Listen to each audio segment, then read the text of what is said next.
Welcome to my channel. This is Lokesh Rajput and you are watching Experience. तो guys बहुत से लोगों के मन में सवाल होता है भाई टायर के अंदर कौन सी एयर फिट करानी चाहिए। नॉर्मल जो कि एक पेट्रोल पंप पे फ्री मिल जाती है वो टायर जो कि आपको नेचुरल एयर कह सकते हो। It's a mixture of other gases, या फिर स्पेसिफिकली जिसके लिए आपको एडिशनल पैसा देना पड़ता है जो कि नाइट्रोजन गैस। तो इस वीडियो में हम बात करेंगे कि भाई दोनों के कंपैरिजंस, प्रॉज एंड कॉन्स क्या क्या हैं।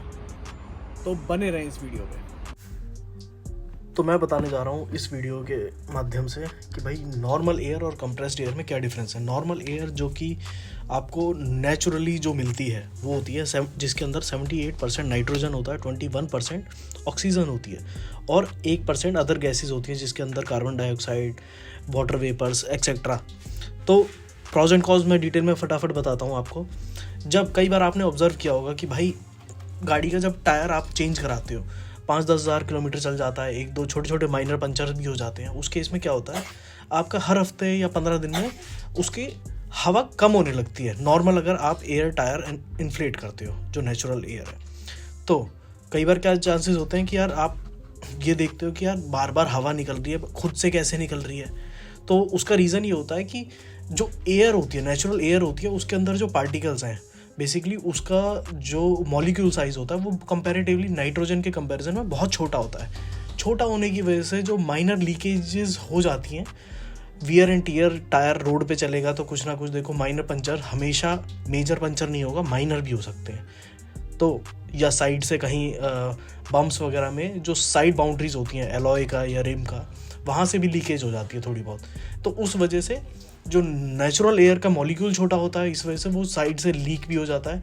और जो टेम्परेचर होता है, जैसे कि आपने गर्मियों में सपोज करो आपने 33 प्रेशराइज PSI पावर में डलवाया, तो होता क्या है जब वो चलेगा तो उसके अंदर ऑक्सीजन भी है, उसके अंदर अदर गैसेस भी हैं। नाइट्रोजन का molecule size comparatively natural oxygen से काफ़ी बड़ा है, पर उसके अंदर होता क्या है कि भाई जो अदर गैसेस हैं जैसे वेपर हैं वो कहीं ना कहीं इन्फ्लेट कर जाती हैं। जब हीट में जाती हैं तो कुछ गैसेस का साइज़ बढ़ जाता है और कुछ गैसेस का कम हो जाता है, जिसकी वजह से टायर का वियर एंड टीयर भी बढ़ जाता है। कभी वो इतना ज़्यादा गर्मियों के मौसम में, जैसे आपने कई बार सिनेरियो ये सुना होगा कि यार रोड पे चल रही थी गाड़ी, हाईवे पे थी, 100-200 किलोमीटर चल रही थी, अचानक से टायर फट गया। वो क्यों होता है? वो इसी वजह से होता है क्योंकि उसके अंदर मिक्सचर ऑफ गैसेस डला हुआ है टायर में। अब जब टायर हीट होगा तो वो कहीं ना कहीं इतना ज़्यादा एक्सपेंड कर जाएगा कि वो बर्स्ट हो जाता है, जब कॉन्टिन्यूसली आप उस टायर को रेस्ट ही नहीं देते हो। तो मेरा सजेशन तो यही है कि भाई अगर लंबे रूट पे जा रहे हो तो स्पेसिफिकली आप प्रेफर करो नाइट्रोजन ही डलवा के निकलो। और बाकी मैं बताता हूँ और क्या क्या रीजंस हैं। जैसे अब नाइट्रोजन की बात करता हूँ, मॉलिक्यूल का साइज़ इतना बड़ा होता है, अगर माइनर पंचर्स भी हैं आपके टायर में या बम्पी रोड्स पे भी चलते हो तो भी 15-20 दिन में भी आपको एक बार हवा आप टॉपअप करा लोगे नाइट्रोजन से तो भी सफिशिएंट है। उसका बेनिफिट ये है कि भाई बड़ा मॉलिक्यूल है, वो जल्दी से लीक नहीं होता है, छोटे मोटे पंचर तो वो वैसे भी झेल जाता है, और टायर का एक लिमिट तक ही कॉन्ट्रैक्शन और एक्सपेंशन करता है जो कि नेचुरल एयर में नहीं होता है। नेचुरल एयर में बहुत ज़्यादा कॉन्ट्रैक्चुअल और एक्सपेंशन होता है, जिस वजह से टायर की कंपैरेटिवली लाइफ भी कम हो जाती है।